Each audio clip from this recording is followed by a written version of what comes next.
I got fired by the CEO for wasting company time, so I stopped fixing his mistakes. I worked IT support for a mid-sized tech company for almost 4 years.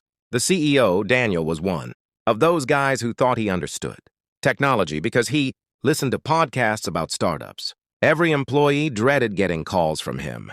He'd ignore every security rule, click obvious scam emails, and constantly demand VIP treatment. Once, he forgot his password 3 times in one morning and blamed us for making passwords too complicated. One Friday night around 11 p.m., I got an emergency call from Daniel himself. He was furious because he couldn't access an important presentation for a meeting the next morning with investors in Singapore.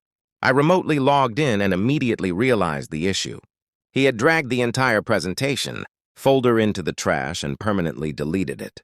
Luckily, I managed to recover everything from backups after almost 2 hours. I thought he'd at least say thanks. Instead, Monday morning, I got called into a meeting with HR and Daniel. He said my overtime request for the recovery work was ridiculous and accused me of milking easy tasks to earn extra money. Then he added, real professionals solve problems quickly instead of charging the company for every little thing. HR sided with him. They denied the overtime and sent an email to the IT department saying after-hours work now required direct CEO approval. Okay then. 2 weeks later, Daniel clicked on a phishing email pretending to be a document-sharing link. It locked him out of several company systems and triggered security alerts all over the network. At 1 a.m., my phone exploded with calls from him. I ignored every single one.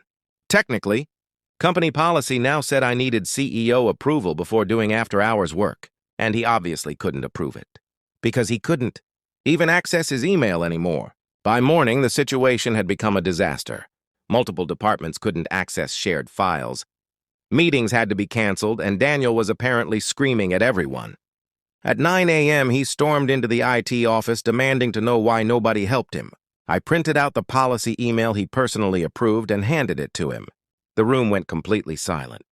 HR later tried to blame me for failing to act during a crisis, but several managers backed me up because they were tired of Daniel treating staff horribly. 3 months later, Daniel quietly stepped down as CEO. Last week, one of my old coworkers told me the company immediately reversed the after-hours approval policy after he left.